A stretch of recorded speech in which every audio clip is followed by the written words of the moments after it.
আলহামদুলিল্লাহ, মহান রব্বুল আলামিনের দরবারে লাখো কোটি শুকর যে আল্লাহ রব্বুল আলামিন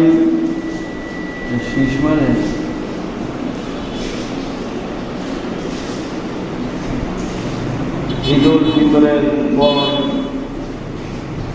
আল্লাহ রব্বুল আলামিন আমাদেরকে ঈদের আনন্দ উপভোগ করার পরে আল্লাহ রব্বুল আলামিনের ঘর মসজিদে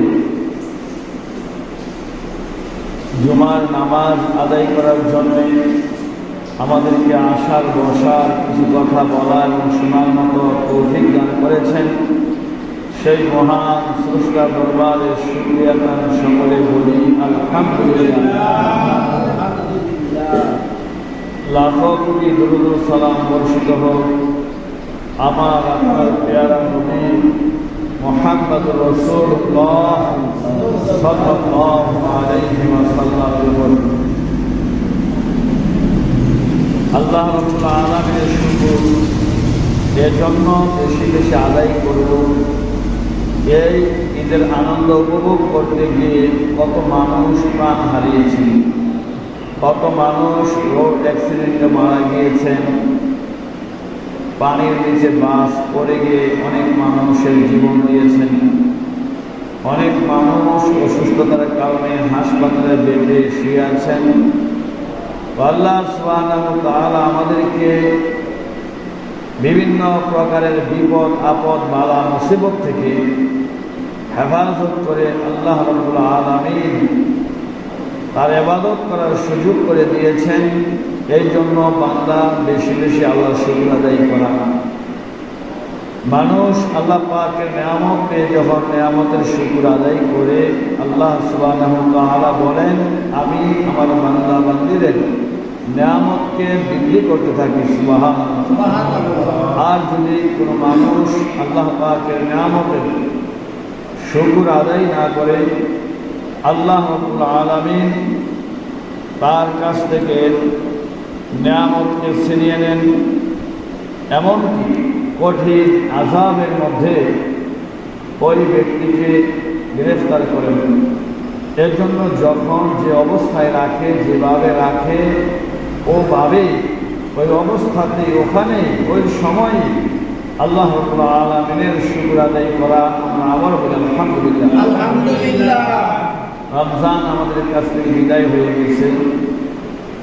আমাদেরকে কি শিক্ষা দিয়েছেন রমজান, কি আমলগুলো আমরা করেছি, এই এক মাস আমরা কি ইবাদতগুলো করলাম, কি অভ্যাস আমরা করলাম, এই আমলগুলো যদি আমরা ধরে রাখতে পারি, এই আমলগুলোর উপর যদি আমরা অটল অবিচল থাকতে পারি, রমজানের মতো যদি বাকি 11টা মাস আমরা আল্লাহ তাআলাকে ডাকতে পারি, তাহলে আমার আপনার জিন্দেগি সফলতার জিন্দেগি, আমার আপনার জীবন কামিয়াবির জীবন। আর যদি আমরা মনে করি মাহে রমজান তো শেষ হয়ে গেল, এখন আর নামাজ লাগবে না, রোজা লাগবে না, ভালো কাজ করার প্রয়োজন নেই, তাহলে এই যে একটি মাস আমাদেরকে যে শিক্ষা দিয়েছেন, এই শিক্ষাকে যদি আমরা ধরে রাখতে না পারি তাহলে কোনো লাভ নেই। আজকে আমরা জানব এই রমজান আমাদেরকে কি শিক্ষা দিয়েছেন, যে আমলগুলো আমরা করেছি এই আমলগুলো যেন আমরা ধরে রাখতে পারি, আমলগুলো যেন নষ্ট না হয়। আমল নষ্ট হয়ে গেলে পরকালে আমলের বিনিময়ে আমার আপনার জান্নাতকে সাজানো হবে। আমরা জানব যে কি আমলগুলো আমাদেরকে রমজান শিখিয়ে দিয়েছেন। 1 নাম্বার, লাআল্লাকুম তাত্তাকুন। আল্লাহ পাক বলেন তোমাদেরকে এই রমজান এই রোজা তোমাদেরকে তাকওয়া শিক্ষা দিয়েছেন, পরহেজগারিতা শিক্ষা দিয়েছেন। আল্লাহ পাকের ভয় মানুষের অন্তরে এই রমজান আমাদেরকে শিক্ষা দিয়ে গিয়েছেন। কারণ হচ্ছে আমরা যে রোজা রেখেছি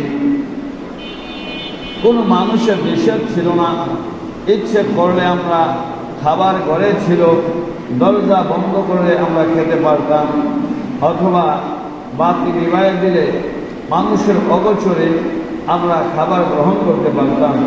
কিন্তু মানুষ রোজা রেখেছেন ইফতারের আগে আর কোনো খাবার গ্রহণ করেন নাই। কেন করেন নাই? একজনকে ভয় করেছেন, তিনি কে?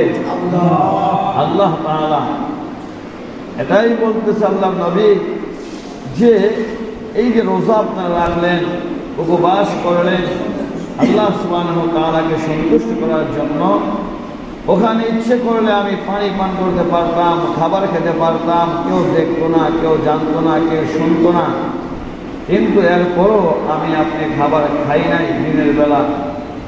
এই যে একটা ভয়, এই ভয়টা আল্লাহ পাক যে তৈরি করে দিয়েছেন, সে ভয় আমার আপনার অন্তরে সর্বক্ষণ রমজানের পরও যদি বাকি 11টা মাস আমরা সেইভাবে আল্লাহ সুবহানাহু ওয়া তাআলার ভয় অন্তরে রাখতে পারি, তাহলে দেখা যায় আমি আপনি বিভিন্ন প্রকার গুনাহ থেকে বেঁচে থাকতে পারবো, আল্লাহর হুকুমগুলো আমি আপনি মানতে পারবো।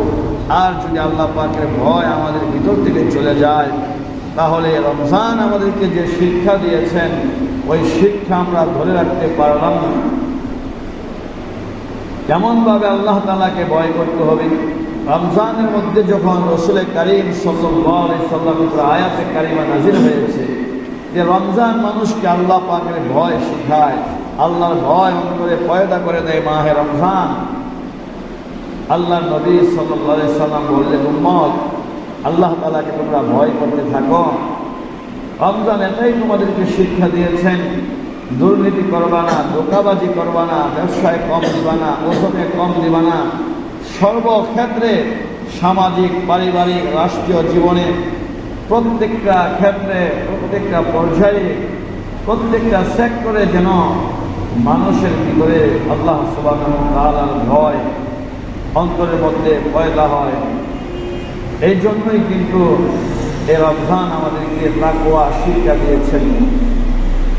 হযরত ওমর ফারুক রাদিয়াল্লাহু তাআলা আনহু তিনি যখন খেলাফতের দায়িত্ব পালন করতেছেন, একদিন তিনি গভীর রজনীতে তিনি একটু পায়চারা করতেছেন, গ্রামের মধ্যে একটু ঘোরাফেরা করতেছেন। হঠাৎ করে তাকায় দেখেন গভীর রাত্রে একটি ছোট্ট ঘরের মধ্যে মিট মিট করে কুপার আলো জ্বলতেছে। কোন সুবহানাল্লাহ।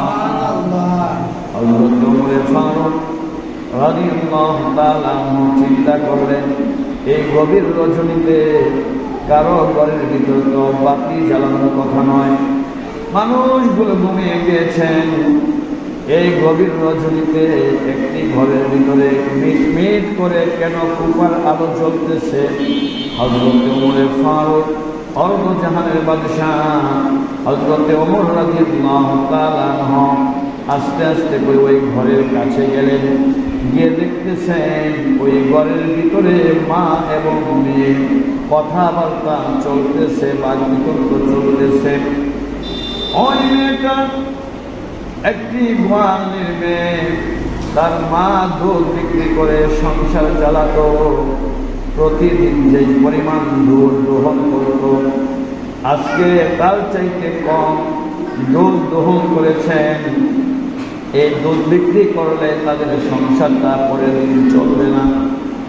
মা মেয়েকে ডাক দিয়ে বলেন, মা গো, আজকে তো গাভীর থেকে দুধ কম দোহন করা হয়েছে, তুমি একটা কাজ করো, যে 1 কেজি দুধ কম দোয়ানো হয়েছে, এই 1 কেজি পরিমাণের পানি তুমি দুধের সঙ্গে মিশায়া দাও। আমার বন্ধুগণ, এই কথা যখন বললেন, মেয়েটা ডাক দিয়ে বলতেছে, মা, পানির মধ্যে যদি দুধ মিশ্রণ করি, দুধের ভিতরে যদি পানি দেই, তাহলে এটা ধোঁকাবাজি হয়ে যাবে, ব্যবসাটা হারাম হয়ে যাবে। আল্লাহর প্রদত্ত পবিত্র দুধটাকে অপবিত্র হয়ে যাবে। এই ধোঁকাবাজি করার জন্য আল্লাহ রসুলের নিষেধ। হযরত ওমর যদি জানতে পারেন যে আমি দুধের মধ্যে পানি মিশিয়েছি, তাহলে আমাকে আর তোমাকে ছাড়বে না, হত্যা করে ফেলবে। মা মেয়েকে লক্ষ্য করে বলেন, মা, এই গভীর রজনীতে সমস্ত মানুষগুলো ঘুমিয়ে গিয়েছেন, খলিফাতুল মুসলিমিন হযরত ওমর এখানে উপস্থিত নাই, এই অন্ধকারে গভীর রাত্রে যদি দুধের মধ্যে পানি মিক্সার করো, দুনিয়ার কোনো মানুষ দেখবে না, হযরতে ওমর কোনো খবর পাবে না। এই কথা বলার পরে মেয়েটা ডাক দিয়ে কয়, মা, হযরতে ওমরের ফারুকের চোখ হয়তো তুমি আমি ফাঁকি দিতে পারো, দুনিয়ার সমস্ত মানুষের চোখ ফাঁকি দেওয়া যাবে, কিন্তু ওমরকে যিনি বানিয়েছেন, তোমাকে আমাকে যিনি বানিয়েছেন, গোটা পৃথিবীর স্রষ্টা যিনি, ওই আল্লাহ রাব্বুল আলামিনের চোখ কিন্তু ফাঁকি দেওয়া যাবে না। সুবহানাল্লাহ। মেয়ে বুঝাইছেন, এ মা, দুনিয়ার কেউ না দেখলেও আল্লাহ রাব্বুল আলামিন তো দেখছেন, ওই আল্লাহর কাছে আমাকে তোমাকে জবাবদিহি করতে হবে। এই যে মেয়ের ভিতরে একটা আল্লাহর ভয় মেয়ের ভিতরে যে ঢুকলো, এই কথাগুলো হযরতে ওমরে ফারুক জাহানের বাদশাহ বাহিরে থেকে এই সবগুলো কথা তিনি শুনলেন। ধরে কোন সুবহানাল্লাহ। আমার ভাইরা, হযরত ওমর দিনের বেলা তার চৌকিদারকে পাঠিয়ে দিলেন, যাও ওই গোয়ালদের মেয়ের খবর নাও, তার সম্পর্কে তুমি বিভিন্ন তথ্য সংগ্রহ করো। এবার খবর নেওয়ার পরে বলতেছে, খলিফাতুল মুসলিমিন, ওই মেয়েটার বাবা নাই, তার মা গোয়ালদের দুধ বিক্রি করে সংসার চালায়। এই মেয়েটা বলো আল্লাহ আলাম, এই মেয়েটা বলো ধার্মিক। হযরত ওমর ফারুক শুধু মদিনার বাদশা নয়, সৌদি আরবের বাদশা নয়, অর্ধ পৃথিবীর বাদশা।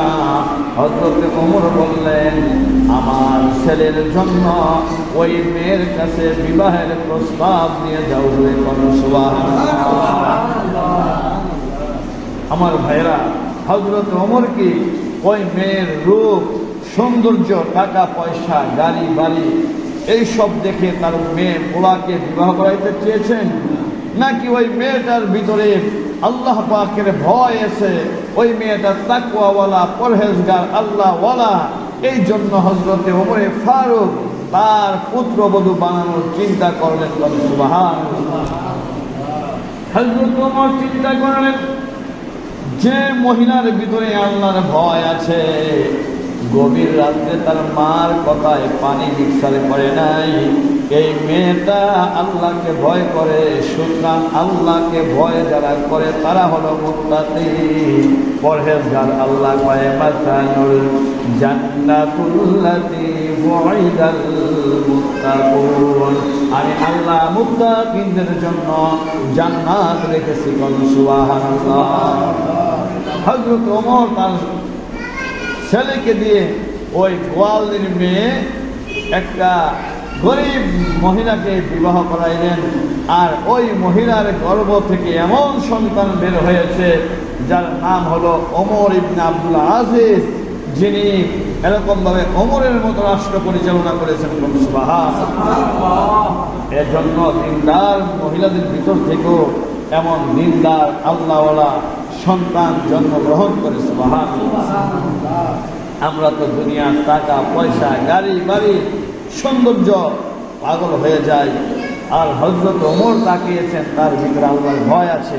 সুতরাং রমজান আমাদেরকে এই আল্লাহর ভয় শিক্ষা দিয়েছেন, তাকওয়া শিক্ষা দিয়েছেন।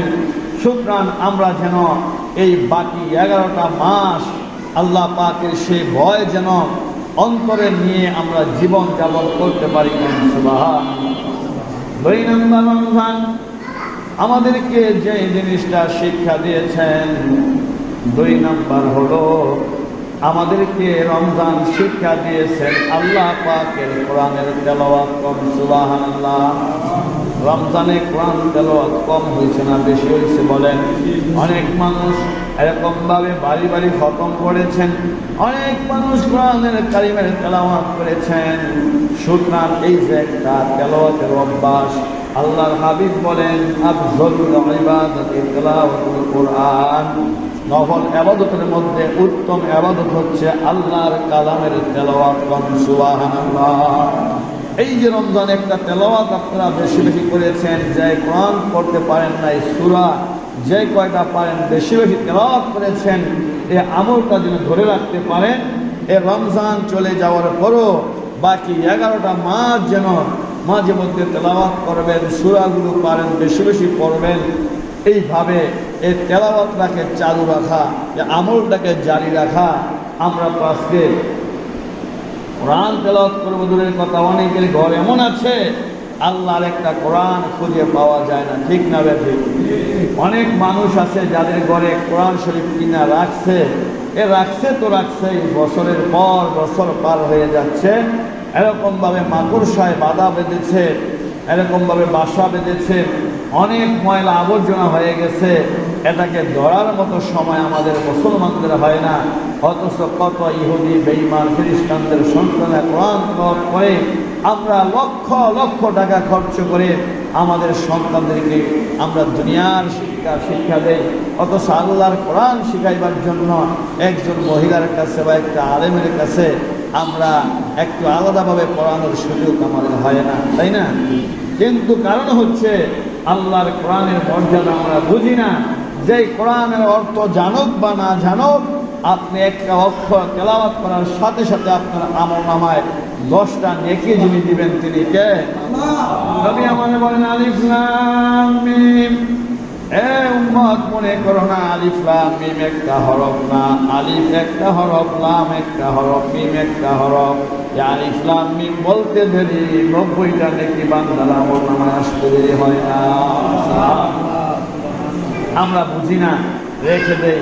যেদিন আমার আপনার চক্ষু বন্ধ হয়ে যাবে, ওই দিন কোরআনের তেলাওয়াতের মর্যাদা আমার আপনার বুঝে আসবে। ওই যে জেলের কথা শুনেন না, এক জেলে তার সন্তানকে নিয়ে নদীতে মাছ ধরার জন্য গেছে। মাছ ধরার জন্য যাওয়ার পরে সারাদিন জাল দেওয়ার পরে একটা মাছও পায় নাই। শেষ পর্যায়ে বিশাল বড় একটা পাথর তার জালের মধ্যে উঠে গেছে, শ্যাওলায় ভরে গেছে, পাথরের গায়ের রং পাল্টায় গেছে, এমন শ্যাওলা ধরেছে পানির গভীর নিচে। এবার জেলে বলতেছে এটাকে ফেলে দাও। সন্তান বলতেছে বাবা এইটাকে ফেলে দিয়ে কি হবে, বাড়িতে নিয়ে যাই, আমাদের দরজার সামনে এটা রাইখা এটাকে পাড়া দিয়ে ঘরে ঢুকবো, সিঁড়ি বানাইব, ওটা বানাইব, এইটা আমরা নিয়ে যাই। এবার বলতেছে মাছ পাইলাম না, অন্তত পাথরটা তো আমাদের সিঁড়ির কাজে ব্যবহার করা যাবে। আমাদের ভাইয়েরা এবার ওই জেলে তার দরজার সামনে রাখলেন, এইটার মধ্যে পাড়া দিয়ে ঘরে যায়, আবার বের হয়, ঘরে যায়, আবার বের হয়। এইভাবে অনেক দিন পর্যন্ত পার হয়ে গেছে। এই পায়ের কষা লাগতে লাগতে লাগতে লাগতে বৃষ্টির পুরা পড়তে পড়তে ওই পাথর থেকে ময়লা শ্যাওলাটা দূর হয়ে কেমন যেন একটা অরিজিনাল রং বের হওয়া আরম্ভ করছে। সুবহানাল্লাহ। আমার মায়েরা ওই পাশ দিয়ে একটা স্বর্ণকার রওনা করল। স্বর্ণকার ওই পাথরের দিকে লক্ষ্য করে দেখতেছে, সর্বনাশ, এই পাথর তো সাধারণ পাথর নয়, এই পাথরটা তো একটা স্বর্ণের পাথর। ধরে পান সুবহানাল্লাহ। এই জন্য বলে ভাইয়েরা আমার, স্বর্ণকারের স্বর্ণ চিনে, কামান চিনে, লোহা, মুসিবেটায় জুতা চিনে, কুত্তায় চিনে ছাই, যাই যেইটা করে সে ওইটাই চিনে। আমার লোহাকে ভালো করে চিনে, মুসি জুতা ভালো চিনে, চামড়া কোনটা ভালো মন্দ। স্বর্ণকারের স্বর্ণ চিনে। ওই জেলে তো আর স্বর্ণ সম্পর্কিত আইডিয়া নাই, মনে করছে একটা সাধারণ পাথর, পাড়া দিয়ে যাচ্ছে, নামতেছে, বছরের পর বছর চলে যাচ্ছে। স্বর্ণকার দেখে বুঝতে পেরেছে আসলে তো এটা স্বর্ণের একটা পাথর। আবার বলতেছে জেলের বিবিকে, আর জেলেকে যে এই পাথরটা আমার খুব প্রয়োজন, এটা আমাকে দিবা, প্রয়োজনে তোমাদেরকে কিছু টাকা দিব। জেলে বলতেছে না, এটা আমার সন্তান নিয়ে আসছে, এটা দিয়ে আমরা সিঁড়ি হিসাবে ব্যবহার করি। আবার স্বর্ণকার দেরি না করে বলতেছে প্রয়োজনে আমি 100 টাকা দিব। আর ওই সময় 100 টাকা প্রায় এখন 1 লক্ষ টাকারও বেশি। সুবহানাল্লাহ বলে। আমার ভাইয়েরা, জেলেরা খুব বুদ্ধিমান মানুষ। জেলে চিন্তা করলো, বিবি গো, এই লোকটা যদি একবার জায়গায় আর কয়েকবার বলতো পাথরটা দিয়ে দিতাম, কিন্তু 100 টাকা দিবে, কারণটা কি? এই পাথরটার মধ্যে কি আছে? জেলের চক্ষু বড় বড় হয়ে গেছে। বলতেছে না দিব না, বলতেছে প্রয়োজনে আরো 100 টাকা দিব। এবার জেলে কয় বিবি এই পাথরটা মনে হয় সাধারণ পাথর না, এইটা আর বাহিরে রাখা যাবে না, এইটাকে উঠাইয়া আলমারির মধ্যে রাখছে। এবার জেলে বলতেছে, স্বর্ণকার বলতেছে কত টাকা হলে বিক্রি করবা? বলতেছে এই পাথরটা কিসের পাথর, যেই পর্যন্ত না বলবা ওই পর্যন্ত বিক্রি করবো না। আমার ভাইয়েরা, এবার বাধ্য হয়ে স্বর্ণকার বলতেছে শোনো, এইটা কোনো সাধারণ পাথর নয়, এই পাথরটা হলো স্বর্ণের পাথর। ধরে কোন সুবহানাল্লাহ। আমার ভাইয়েরা, যেই না স্বর্ণের পাথরের কথা বললো, আর জেলে তো এবার তাকে দিয়েছে না, আর জেলে রাত্রের বেলায় ঘুমায় না। এলাকার মানুষদেরকে বলতেছে তোমরা সবাই জাগ্রত থাকো, এই পাথরটা নাকি স্বর্ণের পাথর, এই পাথরের মূল্য নাকি এই দেশের কেউ দিতে পারবে না। এত দামি পাথর এতদিন পর্যন্ত জানি নাই, চিনি নাই, বুঝি নাই। না জানার কারণে, না চিনার কারণে এই স্বর্ণের পাথরটাকে দরজার সামনে রেখে দিলাম, এর মধ্যে লাগতে দিলাম, কত পাড়া দিলাম, একদিন পর্যন্ত এটাকে আমরা বুঝতে পারলাম না। যেদিন জেলে এটার পরিচয় জানতে পারলো, এটার দাম মর্যাদা বুঝতে পারলো, ওই দিন আর ঘুমায় না, এলাকার মানুষদেরকে নিয়ে রাত ভর পাহারা দিল। পরের দিন রাজার দরবারে নিয়ে যায়। রাজা মশাই বলে, যুবক রে, ও জেলে, এই পাথরের এত দামি পাথর, এই পাথরের মূল্য দেওয়ার মতো আমার রাজ দরবারে কোনো মূল্য নাই। তবে একটা কথা বলতে পারি, তুমি সহ তোমার বংশধর যতদিন দুনিয়াতে বেঁচে থাকবে, এই পাথরের বিনিময়ে যতদিন তোমরা থাকবা, এই রাজ দরবার থেকে তোমাদের যাবতীয় খরচ আমরা বহন করবো। সুবহানাল্লাহ। আমার ভাইয়েরা, বোঝানোর উদ্দেশ্য হলো, এত দামি স্বর্ণের পাথরটা জেলে বুঝতে পারে নাই, চিনতে পারে নাই, এই জন্য বাহিরে রেখে দিছে। ময়লা পড়েছে, বৃষ্টির পানি পড়েছে, যেই দিন তার বুঝে আসলো, এই দিন এইটারে ঘরের মধ্যে আলমারির মধ্যে নিয়ে রাখছে। আজকে আল্লাহর কোরআন আমরা পড়ি না, বুঝি না, জানি না, জানার চেষ্টা করি না, বাড়ির মধ্যে তাকের মধ্যে রেখে দেই, ময়লা ধরে মাদ্রাসায় বাসা বাঁধে। বুঝে আসবে মুসলমান, যেই দিন চোখ দুইটা বন্ধ হয়ে যাবে, এই কোরআনের কি দাম, কোরআনের কি মর্যাদা, ওদিন আপনারা বুঝতে পারবেন। নবী আমার বলেন, আল কোরআন হুজ্জাতুল লাকা ওয়া আলাইকা, এই কোরআন কিয়ামতের ময়দানে কারো পক্ষে কথা বলবে, আর কোরআন কারো বিপক্ষে কথা বলবে। আল্লাহর কোরআন যদি কারো পক্ষে কথা বলে, এই লোকটা জান্নাতি হয়ে যাবে, আর কোরআন কারো বিপক্ষে কথা বললে ওই লোকটা আল্লাহর তৈরি জাহান্নামী হয়ে যাবে। এই জন্য এই রমজান আমাদেরকে 2 নম্বর শিক্ষা দিয়েছেন। আল্লাহর কোরআনের তেলাওয়াত বেশি বেশি রমজানে তেলাওয়াত করা হয়েছে, এই আমলটা আপনারা ধরে রাখবেন। 1 নম্বর তাকওয়া, আল্লাহর ভয় রমজান শিক্ষা দিয়েছেন, এ ভয় যেন সর্বক্ষেত্রে আমাদের অন্তরে থাকে। আর 2 নম্বর আল্লাহর কোরআনের তেলাওয়াত। 3 নম্বর হচ্ছে কিয়ামুল লাইল। কিয়ামুল লাইল মানে রাত্রের নামাজ, তাহাজ্জুদের নামাজ। এই রমজানে আমরা কম বেশি অনেকেই তাহাজ্জুদের নামাজ পড়েছি, এশারের সময় লম্বা সূরা তারাবির নামাজ পড়েছি, এশারের নামাজ পড়েছি। এই নামাজগুলো আমাদের ধরে রাখতে হবে। রমজান শেষ হয়ে গেল, নামাজও শেষ হয়ে গেল, এমন যেন না হয়। রমজানে যেইভাবে আমরা গুরুত্ব সহকারে যে আমলগুলো করেছি, রমজান শেষ হয়ে গেছে, বাকি 11টা মাস যেন আমরা ওইভাবেই আমরা আমলগুলো করতে পারি। কিয়ামুল লাইল অর্থাৎ সেহারির সময় অনেক মাসে তাহাজ্জুদের নামাজ পড়ছেন, রাতে 3টার সময় পড়ছেন, 12টার সময় পড়ছেন। সারা বছর যেন এই কিছু কিছু ইবাদত, এই নফল, এই তাহাজ্জুদ আপনারা পড়তে থাকবেন। নবী আমার বলেন, ফরজ নামাজের পরে সবচাইতে দামি ইবাদতের নাম হচ্ছে, দামি নামাজের নাম হচ্ছে তাহাজ্জুদের নামাজ। সুবহানাল্লাহ।